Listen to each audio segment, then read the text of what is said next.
Today I'll be sharing about true compassion. Being able to hurt someone without taking responsibility for their feelings. You're really upset, aren't you? Caring about them, right? Middle path is not getting dragged into the ditch with someone, remembering we're each responsible for our own karma and we can't save anyone else. From the observer place, we can mirror to ourselves. The periphery is where the all else can flip by. When we're helping, we don't push. We just have to use our own weight. And we don't have to diagnose, just be aware. Now, this is from the Buddhist path. I'm sharing what the monks teach.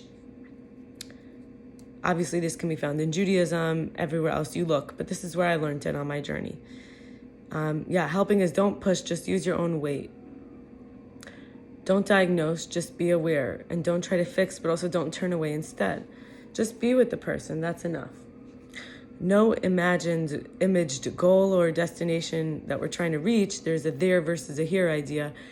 That creates blockages and tension, and we can push and press for something specific, missing what we actually are now and what's actually occurring, helping or healing now. When our mind is racing to a memory, class, idea, book, concept, knowledge, we miss what we're currently part of, what's before us, what's ongoing.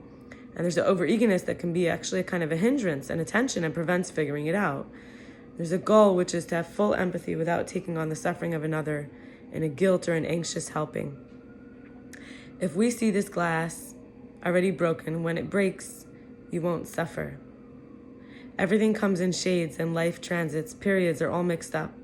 Difficulties can bring riches, and vice versa. Even perfection is impermanent. We need to open to all shades and outcomes. Compassion in action doesn't mean suffering on account of another, which is like a false, distorted, incomplete, and impure kind, but actually it's attentive and open to the pain of others with discernment, and primarily it's focused on listening. The doing is only rooted in the listening.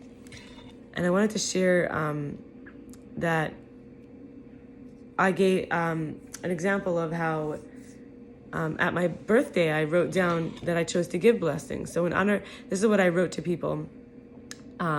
Not this past year, not last year, but some years ago. In honor of my birthday today, I bless you to always see yourself as undeniably good being of love and light, and ready in the field of abundance and incomprehensible power. To keep having your faith get stronger, that you're protected, guided, cherished, and supported by a benevolent universe, higher power, God, source, creator at all times. To continue to heal via and gain strength by awareness, by serenity and clarity and harmony and self-acceptance and wisdom from all your experiences. And I received actually the same blessings I gave from multiple people. Light, goodness, awesomeness, to feel God's revealed light in everything. And these are from all different people. To receive all God's desires in a year of health, wealth, success, happiness, and true joy. Successful in all my endeavors and able to align with God's will for me. Everything that comes down this year is with sweetness. To see the fruits of all my labors with sweetness. To have yeshuot with business, with a nice flow of income, that God reveals exactly what he wants me to do. Healings of my youth and love, health and wealth, consistent blessings for me and loved ones. Happiest, most successful year yet. To meet my soulmate, the right person for me, where it's clear, easy, and peaceful, and known from the moment we see each other, this is it. To have everything easy, breezy, beautiful for me, and happiness both internal and external. And always surrounded by happy, good people who care about me. Health and wealth. All good and uphill from here. To not have to worry about taking all these little jobs and instead have a wealthy man so I can freelance doing whatever I want. Infinite bounds of healing and overflowing love. All blessings and good stuff, spiritually, emotionally, mentally, and physically. Much love and many more birthdays. Many more birthdays as an abundant and empowered new me. A nice year ahead of peace and tranquility, insights and expansion, being loved and happy. Whatever I ask for, I receive. Whatever I seek, I find. Whatever I wish, it will be fulfilled always. May the journey ahead be as sweet as my words. Health, wealth, and happiness, good vibes and energy, only blessings and happiness.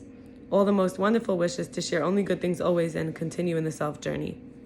And what I want to finish with here is diffusing anger, arguments, and defensiveness. Anger is that we should never discuss in the heat of passion. First, we need to calm down. Arguments, we got to diffuse by holding on to our, by seeing that we're just holding on to our view and defending it and identifying with it. And the other person is identified as other.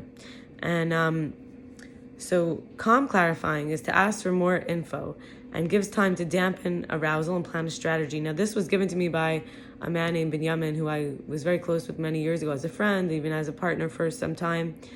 And I believe he's the one who sent this to me. And if not him, then I think I looked into it later on. But he kind of planted those seeds. So yeah, calm clarifying, mirroring, which is to repeat back the essence.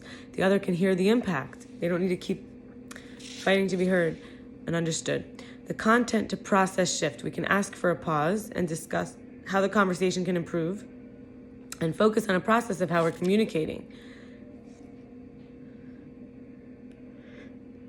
Avoid stair-stepping.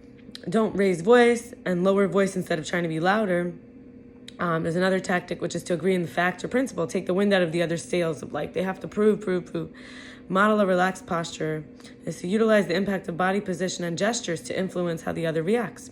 You can invite to sit or lean back, breathe slowly and rhythmically, relaxed, smooth movements, and then broken record. Continue to calmly repeat a reasonable request until the other hears. For example, if patient, it usually works, or can try using slightly different words, something like, can we take a break? Or I hear that you're very angry. Or is there a way that we could navigate this in a more respectful style? We can suggest stop if we feel threatened or feeling unsafe or too angry, going around in circles, and then we can let the other know a break is necessary to think things over, or make it clear it isn't negotiable, or schedule a time to reconvene. And when there's defensiveness happening, some reminders are, I'm not under attack. What the other is saying may have value, and I'm not always right and correct. We can allow the other to finish, and it's okay to disagree with someone and be disagreed with. It's okay to let things go, and having the last word doesn't mean I won. Being misunderstood does not mean being wrong, and some people will just not understand me. And because it's Passover and then the Sabbath, I will not be recording a video Thursday, Friday, Saturday. So next video, God willing, will be on Sunday. Have a happy holiday if you celebrate, and a beautiful weekend, beautiful Shabbos, beautiful rest of your week. Wishing you tranquility, deep breathing, connection, satisfaction, and love.